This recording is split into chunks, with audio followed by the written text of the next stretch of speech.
بسم اللہ الرحمن الرحیم ورحمۃ اللہ وبرکاتہ۔ عزیز طلباء، امید ہے کہ آپ خیریت سے ہوں گے۔ آج ہم قافیہ کا سبق نمبر 151 پڑھ رہے ہیں، جس کے اندر ہم اسم تفضیل کے حوالے سے اسم تفضیل کی تعریف اور اس کے صیغہ اور اس کے استعمال کے حوالے سے پڑھیں گے۔ چلتے ہیں اپنے سبق کی جانب۔ بسم اللہ الرحمن الرحیم۔ اسم التفضیل مشتق من فعل لموصوف بزیادت علی غیرہ وهو افعل وشرطه ان يبنى من ثلاثی مجرد ليمكن منه وليس بلون ولا عیب لأن منه ما أفعل لغيره مثل زيد أفضل الناس، فإن قصد غيره توصل إليه بأشد مثله أشد منه استخراجا وبيازا وعما، وقياس للفاعل وقد جاء للمفعول نحو آذر وألوم وأشغل وأشهر۔ ترجمہ دیکھ لیتے ہیں۔ اسم التفضیل مشتق من فعل لموصوف بزیادت علی غیرہ وهو افعل وشرطه ان یبنى من ثلاثی مجرد۔ اسم تفضیل وہ اسم ہے جو فعل سے مشتق ہو اور اس ذات پر دلالت کرنے کے لیے جو دوسرے کے مقابلے میں زیادتی کے ساتھ متصف ہو۔ وہ افعل، اور وہ افعل کے وزن پر آتا ہے۔ وشرطہ ان یبنى من ثلاثی مجرد، اور اس کی شرط یہ ہے کہ وہ ثلاثی مجرد سے بنایا جائے۔ لیمکن منہ، تاکہ اس سے افعل کا وزن بنانا ممکن ہو۔ ولیس بلون ولا عیب، اور وہ رنگ اور عیب کے معنی میں نہ ہو۔ لأن منہما افعل لغیرہ، کیونکہ ان دونوں سے افعل کا وزن اسم تفضیل کے علاوہ کے لیے آتا ہے، جیسے مثل زید افضل الناس، جیسے کہ افضل الناس زید لوگوں میں سب سے افضل ہے۔ فإن قصد غیرہ، تو وصل الیہ بأشد مثلہ اشد منہ استخراجا وبیاضا وعما۔ اگر غیر ثلاثی مجرد سے اسم تفضیل کا معنی ادا کرنے کا ارادہ ہو تو اس کے ساتھ اشد کا لفظ لگایا جائے گا، جیسے کہ ہوا اشد منہ استخراجا وبیاضا وعما۔ وقیاس للفاعل وقد جاء للمفعول، اور قیاس کا تقاضا یہ ہے اسم تفضیل میں کہ وہ فاعل کے لیے ہو، اور کبھی اسم تفضیل مفعول کے لیے بھی آتا ہے، جیسے آذر معذور کے معنی میں، الوم ملوم کے معنی میں، اشغل مشغول کے معنی میں، اور اشہر مشہور کے معنی میں۔ آج کے درس کے اندر ہم 3 باتیں پڑھیں گے۔ ایک، اسم تفضیل کا لغوی اور اصطلاحی معنی، دوسرا اسم تفضیل کے اوزان و شرائط، اور تیسری بات غیر ثلاثی مجرد سے اسم تفضیل بنانے کا طریقہ۔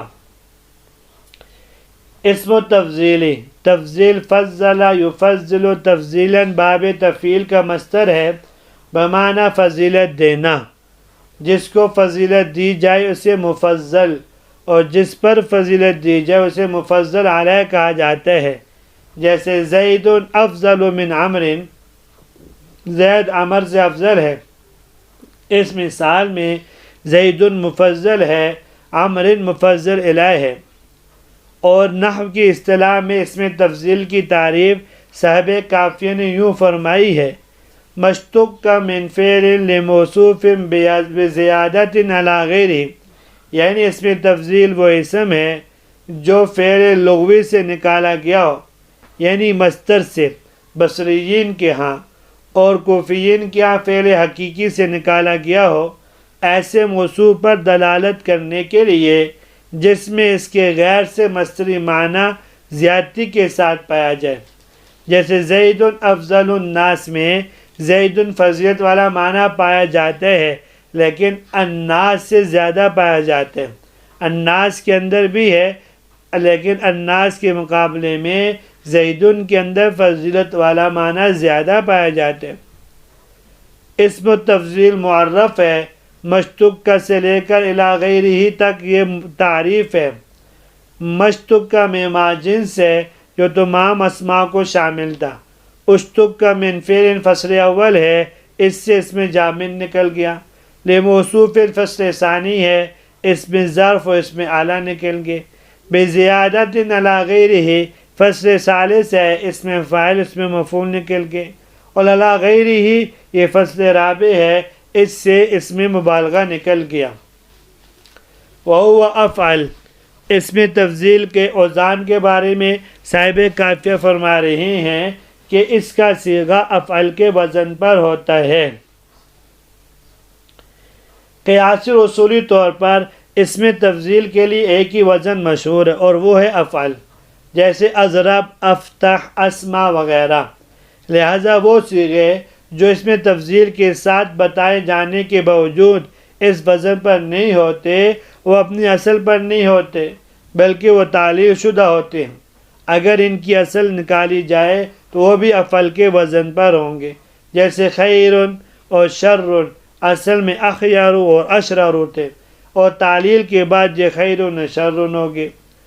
وشرط ہو، صاحب کافیہ فرماتے ہیں اس کے لیے شرط یہ ہے کہ ان یبنا من ثلاثی مجرد، کہ اس میں تفضیل صرف ثلاثی مجرد کے ابواب سے آئے گا، غیر ثلاثی مجرد سے کبھی نہیں آئے گا، کیونکہ ابھی ہم نے پڑھا ہے کہ اس میں تفضیل کے لیے قیاسی اور اصولی طور پر ایک ہی وزن افعل ہے جو کہ ثلاثی مجرد سے ہی آ سکتا ہے، اس کے غیر سے نہیں آ سکتا۔ اگر اس کے غیر سے لائیں گے تو ضرور یا تو ان کے تمام حروف برقرار رکھیں گے یا کچھ حذف بھی کریں گے۔ اگر برقرار رکھتے ہیں تو وزن نہیں بنے گا، جیسے یستخرجو سے استخرجو بروزن استفعلو، حالانکہ ہم نے افعلو کے وزن پہ لانا ہے۔ اگر کچھ حروف حذف کر دیتے ہیں پھر ثلاثی مجرد اور غیر ثلاثی مجرد کے اس میں تفضیل میں فرق کرنا مشکل ہوگا، ایک دوسرے کے ساتھ ملتبس ہو جائیں گے۔ مثلا آپ اسی یستخرجو سے اگر حروف زوائد کو حذف کر کے اخرجو بنائیں تو پتہ چلے گا یہ ثلاثی مجرد میں سے ہے، یا باب نصرہ کا اس میں تفضیل ہے یا باب استفعال کا تفضیل ہے، یہ نہیں پتہ چل سکے گا۔ تو صاحب کافیہ رحمہ اللہ نے اس ساری تفضیل کو چند حروف کے اندر چند حروف میں بیان کر دیا کہ لیمکن امن ہو، یعنی یہ شرط اس لیے لگائی ہے تاکہ اس وزن کا بنانا ہمارے لیے ممکن رہے، اور ظاہر بات ہے کہ یہ ثلاثی مجرد سے تو ممکن ہے، اس کے غیر سے ناممکن ہے۔ وَلَيْسَ بِلَوْنٍ وَلَا عَيْبٍ، دوسری شرط اس میں تفضیل کے لیے یہ ہے کہ ثلاثی مجرد سے بھی صرف ان ابواب سے آئے گا جن میں لون اور عیب ظاہری کا معنی نہ ہو، عیب ظاہری کا معنی نہ ہو۔ اگر لون اور عیب والے کلمات ہوں تو ان سے اس میں تفضیل نہیں آئے گا، اس لیے کہ ایسے کلمات سے افعلو کا وزن صفت مشبہ کے لیے استعمال ہوتا ہے۔ اگر اس میں تفضیل کے لیے بھی یہی وزن استعمال ہوگا، اسی وزن پہ اگر ہم وہ صیغہ لے آئیں تو پھر صفت مشبہ اور اس میں تفضیل کے درمیان میں فرق کرنا مشکل ہو جائے گا اور ان کے درمیان میں التباس لازم آئے گا۔ اور دوسری وجہ یہ ہے کہ اس میں تفضیل کے اندر مصدری معنی کا قیام بطور حدوث اور عارضی کے ہوتا ہے، جبکہ صفت مشبہ کے اندر مصدری معنی بطور دوام کے اور استمرار کے پایا جاتا ہے۔ لہذا لون اور عیب والے کلمات سے اس میں تفضیل نہیں آئے گا، صرف صفت مشبہ ہی آئے گا، کیونکہ لون اور عیب بطور ثبوت اور استمرار کے ہوتے ہیں۔ مثلا اگر کسی کا رنگ سفید ہو تو اس کا رنگ سفید ہونا ہمیشہ کے لیے ہوگا، کچھ دیر کے لیے نہیں ہوگا۔ یہ رنگ سفید ہونا بطور ثبوت کے اور استمرار کے ہو جائے گا۔ صاحب کافی رحمہ اللہ نے اس کی وجہ مختصر الفاظ میں یوں بیان کیے کہ لِأَنَّ مِنْهُمَا أَفْعَلُ لِغَيْرِهِ، یعنی ان دونوں سے اس میں تفضیل اس لیے نہیں آتا کہ افعالوں کے وزن پر جو کلمہ ان افعال سے آتا ہے وہ اس میں تفضیل کا صیغہ نہیں ہوتا، بلکہ اس کے علاوہ صفت مشبہ کا صیغہ ہوتا ہے۔ اب کوئی سوال یہ کرے کہ اجہل اور احمق بھی تو ایسے کلمات ہیں جن میں عیب پایا جاتا ہے، پھر یہ اس میں تفضیل کے لیے استعمال کیوں ہوتے ہیں؟ تو اس کا جواب یہ ہے، ان میں اگرچہ عیب کا معنی ہے لیکن ان عیوب کا تعلق انسان کے باطن سے ہے، اور ہم نے جن عیوب کی بات کی ہے ان عیوب سے مراد عیوب ظاہری ہیں، عیوب باطنی نہیں ہیں۔ اور تیسری شرط یہ ہے کہ جن افعال سے ہم نے اس میں تفضیل بنانا ہو وہ افعال ناقصہ اور افعال غیر متصرفہ نہ ہو، کیونکہ اس میں تفضیل ہمیشہ کے لیے صرف ایک اسم میں عمل کرتا ہے، یعنی اس میں ضمیر کو فاعلیت کی بنا پہ رفع دیتا ہے، جبکہ افعال ناقصہ دو اسموں میں عمل کرتے ہیں، پہلے والے کو رفع اور دوسرے والے کو نصب دیتے ہیں۔ اور افعال غیر متصرفہ بمنزلہ اسماء جامدہ کے ہیں، تو جس طرح اس میں جامد سے کوئی گردان اور کوئی صیغہ نہیں بن سکتا، ایسے ہی اس سے بھی نہیں بن سکے گا۔ چوتھی شرط یہ ہے کہ وہ ایسا فعل نہ ہو جو کمی اور زیادتی کو قبول نہ کرتا ہو، جیسے ماتا، تالا، غربا وغیرہ۔ وجہ اس کی یہ ہے کہ اس میں تفضیل کے اندر معنی کی زیادتی مقصود ہوتے ہیں، جبکہ یہ افعال کمی اور زیادتی کو قبول ہی نہیں کرتے۔ فَإِن قُصِدَ غَيْرَهُ تُوَصِّلَ إِلَيْهِ بِأَشَدَّ مِثْلُهُ أَشَدُّ مِنْهُ اسْتِخْرَاجًا وَبَيَاضًا وَعَمًا۔ صاحب کافی رحمہ اللہ فرماتے ہیں، ماقبل میں بعض ایسے افعال ذکر ہوئے ہیں جن سے اس میں تفضیل قاعدے کی روح سے تو نہیں آ سکتا، لیکن اگر انہی افعال سے ہمیں اس میں تفضیل کا معنی ادا کرنا ہو تو ہم اس کے لیے اشد اس کے ساتھ لے آئیں گے، اشد انہی افعال کے مصادر کے ساتھ لے آئیں گے، اشد کا لفظ لے آئیں گے یا اکثر کا لے آئیں گے یا ازید کا لے آئیں گے، تو تفضیل والا معنی ادا ہو جائے گا، جیسے ہوا اشد منہ استخراجا، ہوا اشد منہ بیاضا، ہوا اشد منہ امن وغیرہ۔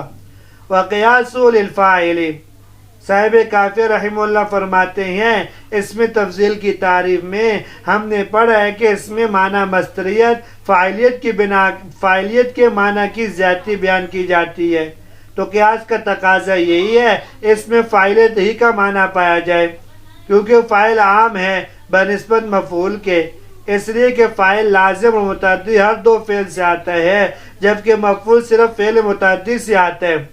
اب اگر اس میں تفضیل کو معنی مفعولیت کے ساتھ خاص قرار دیا جائے تو بہت سارے افعال یعنی افعال لازمہ ایسے رہ جائیں گے جن سے اس میں تفضیل نہیں آ سکے گا، لہذا اکثر طور پر اس میں فاعلیت کے معنی کی زیادتی بیان کی جاتی ہے، لیکن کبھی کبھی مفعولیت کے معنی کی زیادتی بھی بیان کی جاتی ہے، اور اس کے لیے کوئی خاص اوزان یا قاعدہ نہیں ہے، بلکہ یہ سماع سے تعلق رکھتے ہیں۔